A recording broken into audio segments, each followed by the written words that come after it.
Hello बच्चों, स्वागत है आपका द मोशन क्लासेस में। आज के क्लास में हम लोग फिजिक्स का एक बहुत ही इम्पॉर्टेंट चैप्टर पढ़ने वाले हैं जिसका नाम है यूनिट। आज हम लोग यूनिट चैप्टर पे बात करेंगे। क्लास 11th का ये बहुत ही इम्पॉर्टेंट चैप्टर है और इस चैप्टर में हम लोग देखेंगे यूनिट के बारे में कि यूनिट क्या होता है, इसके कितने टाइप्स होते हैं, क्या क्या यूजेस हैं यूनिट्स के, है ना, इसके कितने सिस्टम यूज होते हैं।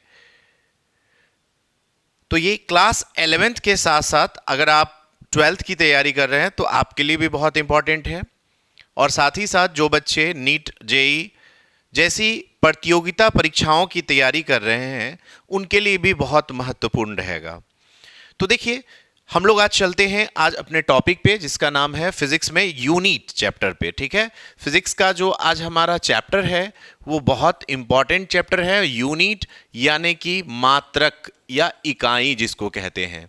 ठीक है, तो आइए इस चैप्टर का जो हमारा फर्स्ट ऑफ ऑल पहला जो हमारा टॉपिक है वो है भौतिक राशि से हम लोग स्टार्ट करेंगे बच्चों, है ना। फिजिकल क्वांटिटी, भौतिक राशि।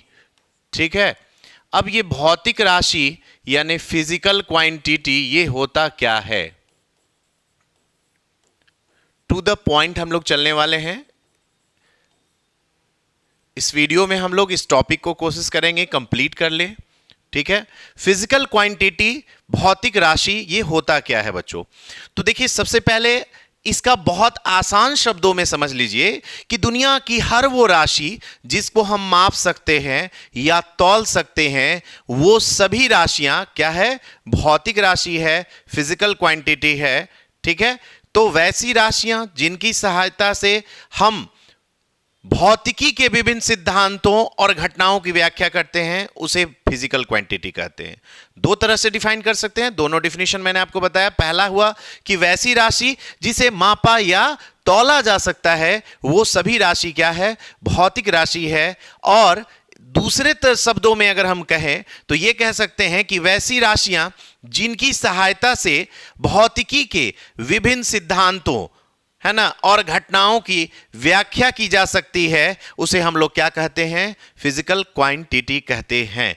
जस्ट लाइक हम बात करें फिजिकल क्वांटिटी के एग्जाम्पल की बात करते हैं तो फिजिकल क्वांटिटी के एग्जाम्पल में आ गया आपका लंबाई आ गया, ठीक है, द्रव्यमान आ गया, बात समझे, लंबाई, द्रव्यमान, समय, बल, ये जैसे बहुत सारे क्वांटिटीज हैं जिसको आप भौतिक राशि कहते हैं। ठीक है बच्चों, अब देखिए, तो फिजिकल क्वांटिटी में हम लोगों ने देखा कि इसके एग्जाम्पल्स क्या क्या हो सकते हैं। बहुत सारे एग्जाम्पल्स हैं, हमने दो चार एग्जाम्पल्स आपको बताए। चलिए अब बात करते हैं इसके प्रकार की। तो देखो, ये जो हमारा भौतिक राशि है यानी फिजिकल क्वांटिटी है, इस फिजिकल क्वांटिटी को बच्चों दो भागों में बांटा गया है निर्माण के आधार पर। ठीक है, इसको दो भागों में बांटा गया है। एक होता है मूल राशि यानी फंडामेंटल क्वांटिटी और एक होता है व्युत्पन्न राशि।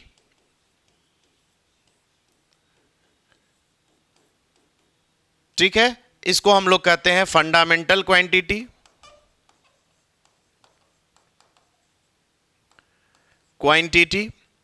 और इसको हम लोग कहते हैं डेराइव्ड, है ना, जो किसी और से एराइव्ड होता है, डेराइव्ड क्वांटिटी की हम लोग बात करते हैं। ठीक है बच्चों, तो ये दो तरह का भौतिक राशि होता है।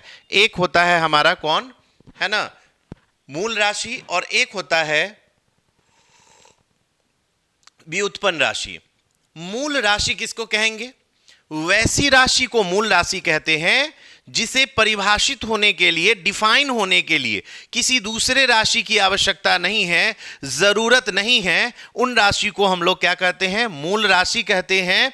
और भौतिकी में मूल राशियों की संख्या 7 होती है। भौतिकी में मूल राशियों की संख्या जो होती है बच्चों वो 7 होती है। ठीक है, बात समझ में आया। अब देखिए, उन्हीं राशियों की मदद से, उन 7 राशियों की मदद से आप बहुत सारे अलग अलग राशि प्राप्त कर सकते हैं और उन राशियों को हम लोग व्युत्पन्न राशि कहते हैं।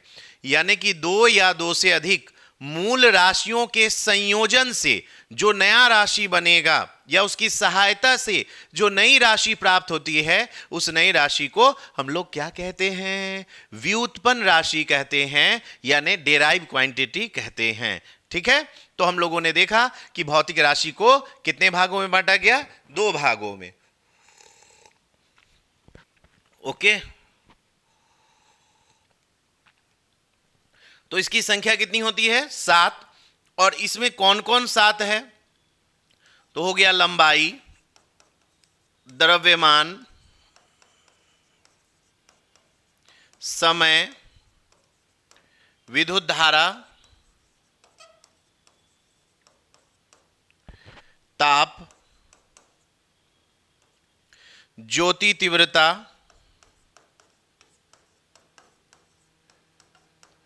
और पदार्थ की मात्रा।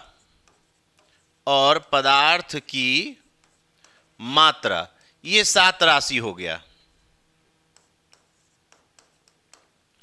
अब इसकी बात करते हैं, तो इसमें हो गया हमारा, अब जैसे बल हो गया, है ना, वेग हो गया, चाल हो गया, त्वरण हो गया, ठीक है, संवेग हो गया, ये बहुत सारी ऐसी राशियां हैं जो, ये तो बहुत सारी होंगी। ठीक है, ये मूल राशियों की संख्या कितनी होती है बच्चों? याद रखना है, 7 मूल राशि होती है।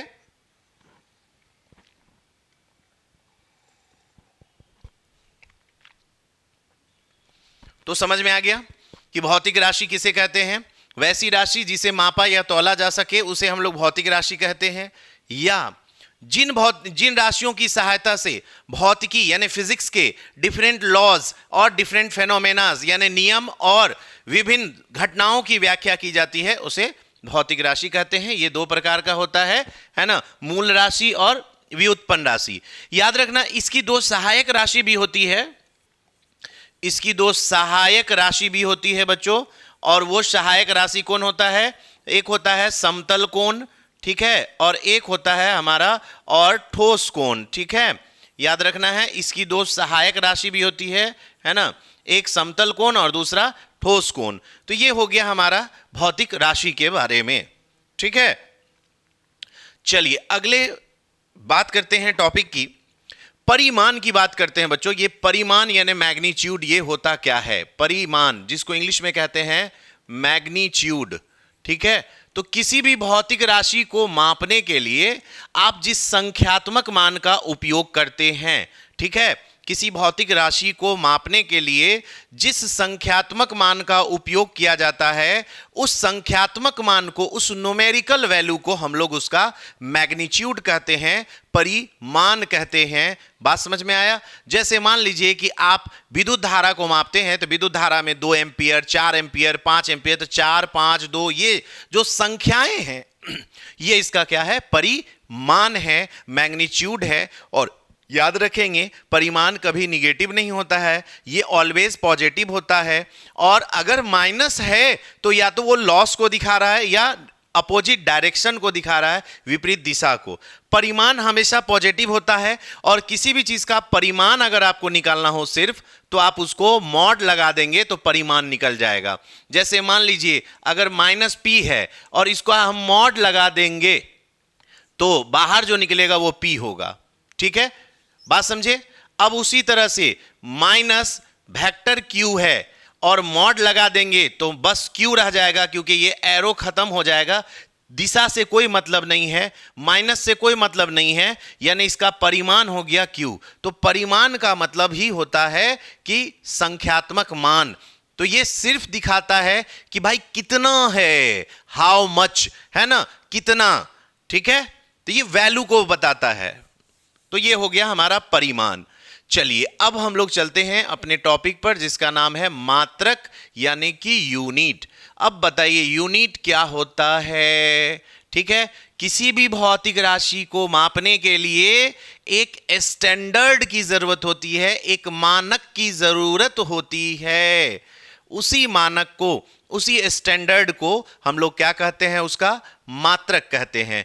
जैसे सोचो आप कपड़ा लेने जाते हो तो आप कोई भी चीज की लंबाई मापते हैं, कपड़े की लंबाई तो मीटर में मापते हैं, लेकिन वहीं पे जब हम दूरी तय करते हैं, लंबी दूरी, यहां से हम कहीं जाएंगे तो वो दूरी किलोमीटर में होता है। तो हर जगह एक ही चीज के लिए, दूरी के लिए या लंबाई के लिए अलग अलग स्टैंडर्ड का यूज किया जाता है, एंड उसी स्टैंडर्ड को हम लोग कहते हैं यूनिट, है ना।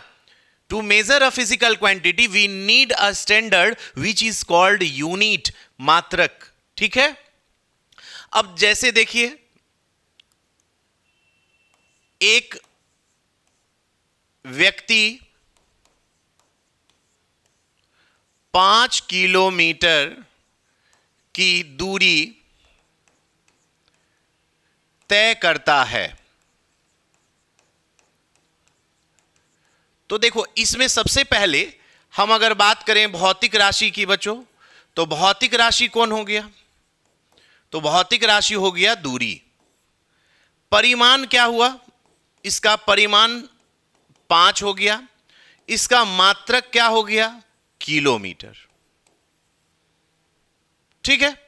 तो यहां देखिए सिंपल चीजें हैं, 3 बातों को आपको जानना है यहां पे कि भाई भौतिक राशि कौन होता है, परिमाण कौन होता है और मात्रक कौन होता है, ठीक है।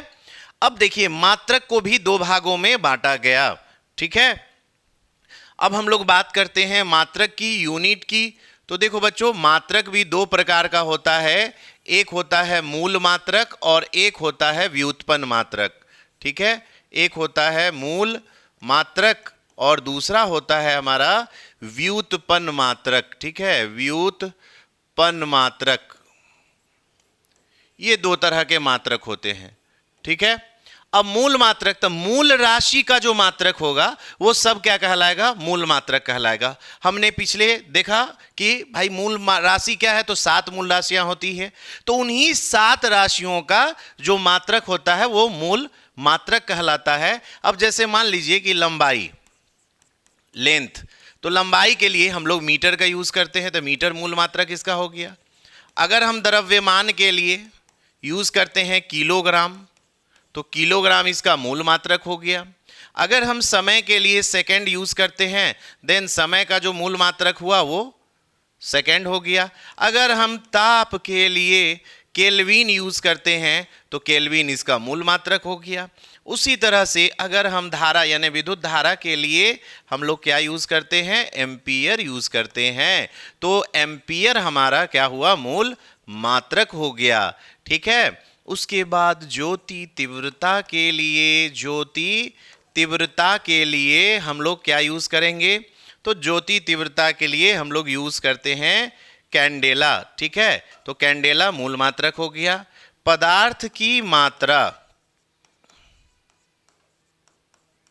तो पदार्थ की मात्रा के लिए हम लोग मोल का यूज करते हैं, MOLE। अब इसी तरह से देखिए चाल के लिए, चाल बराबर होता है दूरी बटा समय, तो चाल का मात्रक हो गया, है ना, मीटर बटा सेकेंड, मीटर पर सेकेंड, ठीक है। ऐसे ही देखिए बल का मात्रक, तो बल का मात्रक होता है केजी मीटर पर सेकेंड स्क्वायर, जिसको हम लोग न्यूटन कहते हैं। तो ये सब क्या हुआ, ध्यान दीजिए, न्यूटन देखने में अकेला लग रहा है, लेकिन वास्तविकता ये है कि न्यूटन बना है केजी से, मीटर से और सेकेंड से। ये सब के मिलने से तब न्यूटन बना है ना। एक न्यूटन बल कहा भी जाता है कि अगर 1 केजी द्रव्यमान के किसी पिंड में लगने वाला वह बल जो उसमें 1 मीटर पर सेकेंड स्क्वायर का त्वरण उत्पन्न कर देता है, वो 1 न्यूटन कहलाता है। तो न्यूटन हो गया, जूल हो गया, वोल्ट हो गया, ये सब व्युत्पन्न मात्रक है बच्चों, यानी कि व्युत्पन्न मात्रक की हम लोग बात कर रहे हैं, ठीक है। तो मूल मात्रक तो ये 7 हो गए, क्योंकि मूल राशियां 7 होती है, तो मूल राशियों के मात्रक को ही हम लोग क्या कहेंगे, मूल मात्रक कहेंगे, ठीक है। और व्युत्पन्न मात्रक किसको कहेंगे, तो 2 या 2 से अधिक मात्रक मूल मात्रक से मिलकर बनने वाले मात्रक को व्युत्पन्न मात्रक कहेंगे। जैसे देखिए यहाँ पे न्यूटन केजी से बना, मीटर से मिलके बना, सेकंड से मिलके बना, ठीक है। तो ये क्या हो गया, व्युत्पन्न मात्रक हो गया। क्लियर है। हमको लग रहा है कोई प्रॉब्लम नहीं होना चाहिए इसमें, ठीक है। ये रिकॉर्डेड क्लास हम इसलिए दे रहे हैं कि ताकि आपको अच्छे क्वालिटी में, है ना, टॉपिक मिल सके। और अगर आप लोगों को रिकॉर्डेड नहीं लाइव चाहिए तो आप कमेंट में बताइएगा, मैं आपके लिए लाइव क्लास ही लेकर के आऊँगा ताकि आपके डाउट्स भी क्लियर हो सके, ठीक है। चलिए हम लोग बात करते हैं अब मात्रक के पद्धतियों की बात करते हैं बच्चों, कि मात्रक की पद्धतियाँ या प्रणाली, मात्रक की प्रणालियां या पद्धतियां, सिस्टम ऑफ यूनिट्स, ठीक है, सिस्टम ऑफ यूनिट्स की बात करते हैं, मात्रक की प्रणालियों की बात करते हैं। तो देखिए मात्रकों की 4 प्रणालियां मूल रूप से होती है बच्चों। वो होता है पहला जो होता है CGS प्रणाली होता है, ठीक है। दूसरा जो होता है वो होता है FPS प्रणाली। तीसरा जो होता है वो होता है MKS प्रणाली। और चौथा जो होता है वो होता है SI प्रणाली, ठीक है। ये 4 मूल प्रणालियां हैं जिनकी व्याख्या हम लोग करने वाले हैं, ठीक है बच्चों। ध्यान रखेंगे कि मात्रक की कितनी प्रणालियां हैं, मूल 4 प्रणाली है, जिसमें से CGS, FPS, MKS और SI प्रणाली। CGS देखो किसी में भी बस सिंपल याद रखना है कि 3 बातें याद रखनी है आपको, ठीक है। लंबाई, द्रव्यमान और समय। देखिए जब लंबाई का मात्रक इसमें सेंटीमीटर और द्रव्यमान को ग्राम में और समय को सेकंड में मापा जाता है तो इसको हम लोग CGS प्रणाली कहते हैं, ठीक है। इसको फ्रांसीसी प्रणाली के नाम से भी जाना जाता है, ठीक है। CGS प्रणाली को फ्रांसीसी प्रणाली के नाम से भी जाना जाता है। CGS system is also known as, है ना, फ्रेंच सिस्टम के नाम से भी जाना जाता है। बात समझे, मात्रक की वह प्रणाली जिसमें लंबाई को सेंटीमीटर में, C फॉर सेंटीमीटर, द्रव्यमान को ग्राम में और समय को सेकंड में मापा जाता है, क्या कहलाता है, CGS प्रणाली कहलाता है। और इसको हम लोग फ्रांसीसी प्रणाली भी कहते हैं। और FPS क्या होगा, मात्रक की वह प्रणाली जिसमें लंबाई को F फॉर फुट, लंबाई को फुट में, द्रव्यमान को पाउंड में और समय को सेकंड में मापा जाता है, foot pound second, FPS, foot pound second में मापा जाता है, उसको हम लोग क्या बोलेंगे, FPS सिस्टम। और इसका दूसरा नाम है आपको ब्रिटिश प्रणाली या ब्रिटिश इंजीनियरिंग प्रणाली, ठीक है। FPS सिस्टम को ब्रिटिश इंजीनियरिंग सिस्टम भी कहा जाता है, ठीक है। एनी प्रॉब्लम, चलिए उम्मीद है आपको दिक्कत नहीं होगा बच्चों। अब बात करते हैं हम लोग MKS प्रणाली की। मीटर किलोग्राम सेकंड, यानी लंबाई को मीटर में, द्रव्यमान को किलोग्राम में और समय को सेकंड में मापा जाता है, उसी को MKS प्रणाली कहते हैं। और इसका दूसरा नाम मेट्रिक प्रणाली भी है, इसको मेट्रिक प्रणाली भी कहा जाता है, ठीक है, मेट्रिक प्रणाली। और ये जो हम लोग देख रहे हैं इसी का एक्सपेंडेड फॉर्म है बाबू SI प्रणाली, जो 1960 में तो निर्माण हुआ था और 1971 में इसमें 7 राशि को जोड़ा गया, 7वें राशि यानी पदार्थ की मात्रा को 1971 में, है ना, मूल राशि के रूप में जोड़ा गया था, ठीक है। इसका निर्माण 1960 में हुआ था, 1960 में हुआ था। और इसका पूरा नाम है international system of units, system of units कहते हैं इसको, ठीक है। यानी मात्रकों की अंतरराष्ट्रीय प्रणाली भी कहा जाता है। इस प्रणाली की बहुत सारी विशेषताएं हैं बच्चों। ये प्रणाली बनाया क्यों गया, आप खुद सोचिए। अलग अलग देश में अलग अलग प्रणालियों का उपयोग किया जाता था, जिसके वजह से लोगों को बहुत सारी कठिनाइयों का सामना करना पड़ता था। इन्हीं कठिनाइयों को दूर करने के लिए मात्रक की एक ऐसी प्रणाली का निर्माण किया गया जिसको विश्व स्तरीय मान्यता प्राप्त हो, यानी विश्व का हर देश उसको वैलिड मानता हो, ठीक है। और इसी प्रणाली का नाम रखा गया एसआई प्रणाली। ठीक है, इंटरनेशनल सिस्टम ऑफ यूनिट्स। ठीक है, तो चलिए अब बात करते हैं इसकी खासियत की। एसआई प्रणाली में ऐसी क्या विशेषता है भाई कि सारे देश मानेंगे? तो भाई बहुत सिंपल सी बात है, एसआई प्रणाली पहले तो हम लोग कहें कि एक विश्व स्तरीय प्रणाली है ना, एक इंटरनेशनल लेवल का ये क्या है, सिस्टम है। दूसरा है कि इसमें जो बड़ा से बड़ा वैल्यू होता है या बहुत छोटा से छोटा वैल्यू होता है बच्चों, उसको हमेशा 10 के पावर के रूप में लिखते हैं। अब जैसे हम बात करते हैं पृथ्वी के द्रव्यमान की, तो पृथ्वी का द्रव्यमान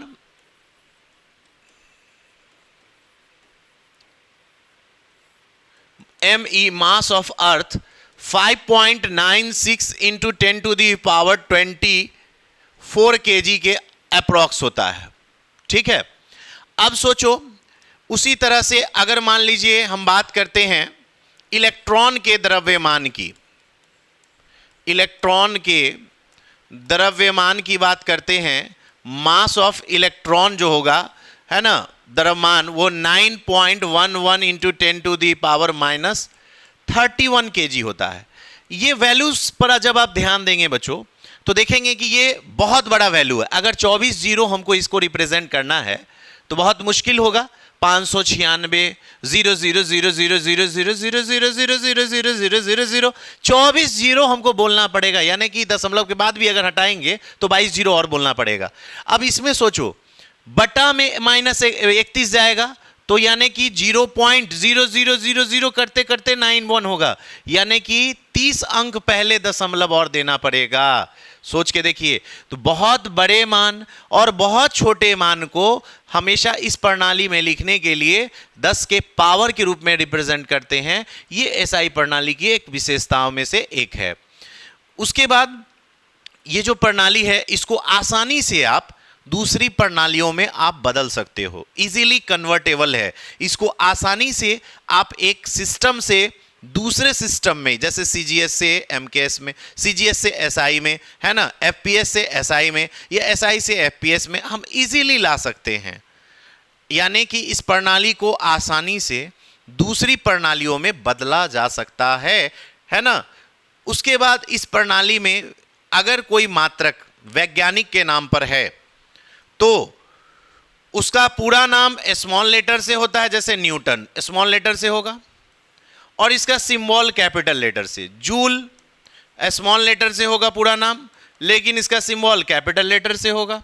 हर्ट्ज HERTZ और इसका सिंबल होगा कैपिटल लेटर से। तो याद रखेंगे कि किसी भी राशि का मात्रक अगर वैज्ञानिक के नाम पर हो एसआई पद्धति में तो उसका पूरा नाम लिखेंगे हमेशा स्मॉल लेटर से, वैज्ञानिक का नहीं, मात्रक का नाम पूरा स्मॉल लेटर से, और उसका सिंबल लिखेंगे कैपिटल लेटर से। ये कुछ विशेषताएं हैं जो एसआई पद्धति की है। ठीक है, उम्मीद है बच्चों आपको हमारा वीडियो पसंद आएगा। आप ज़्यादा से ज़्यादा बच्चों तक इस वीडियो को शेयर करेंगे।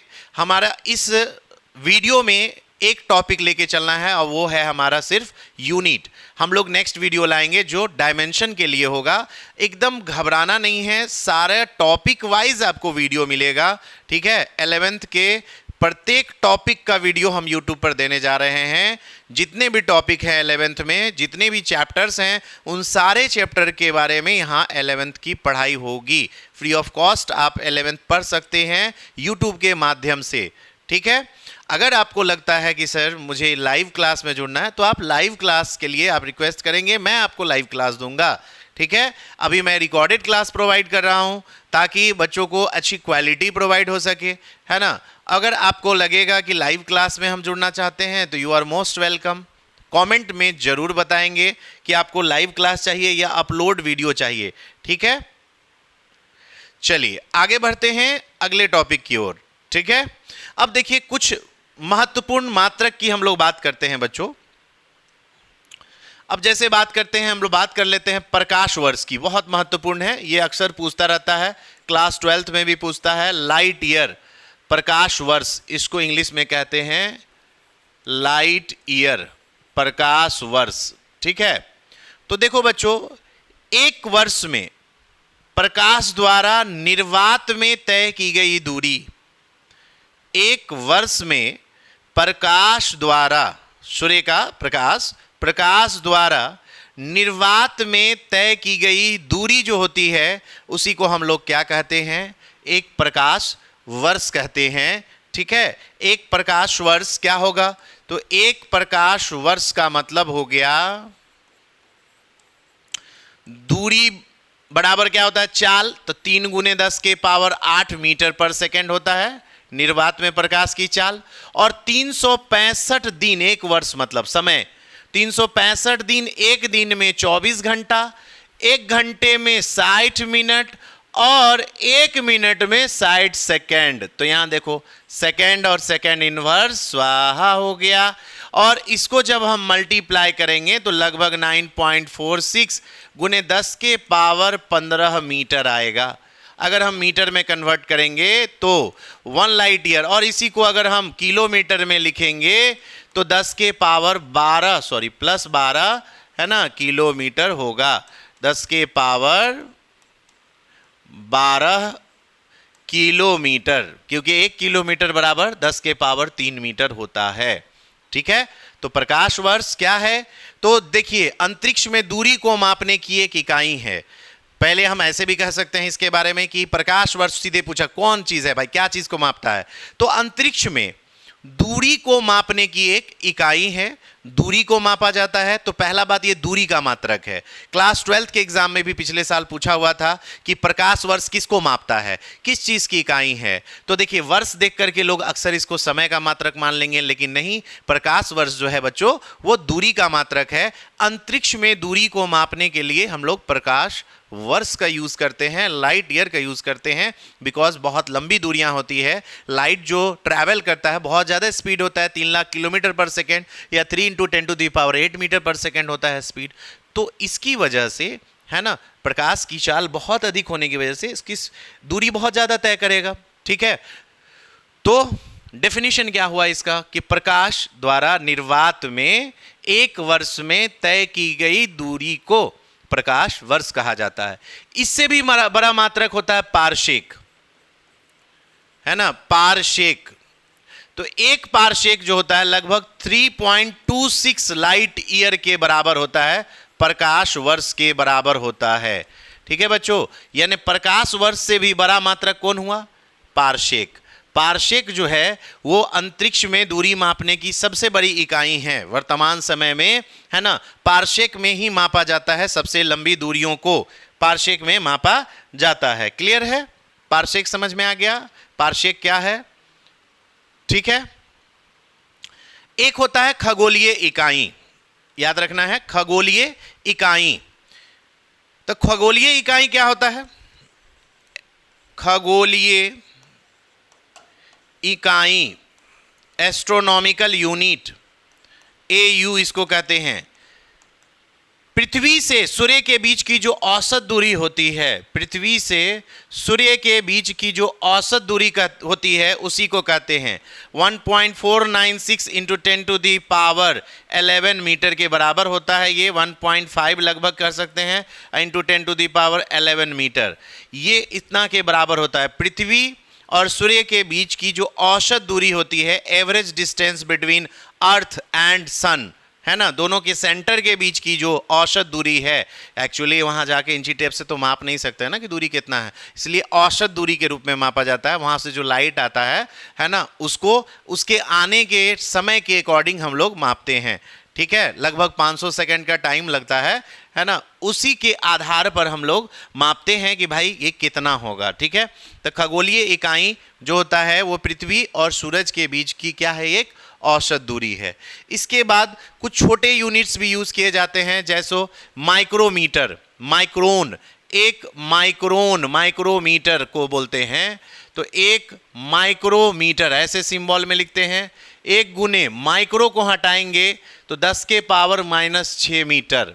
ठीक है, एंगस्ट्रम का भी यूज होता है बच्चों, 1 एंगस्ट्रम बराबर 10⁻⁻10 मीटर। फर्मी का भी उपयोग किया जाता है दूरी को मापने के लिए, सब बहुत छोटी इकाई है। 10⁻⁻15 मीटर जो होता है वो 1 फर्मी होता है। 10⁻⁻15 -15 मीटर को एक फर्मी कहते हैं और 10 के पावर -10 मीटर को एक एंगस्ट्रॉम कहते हैं। ठीक है, तो ये कुछ दूरी को मापने की इकाइयां हैं।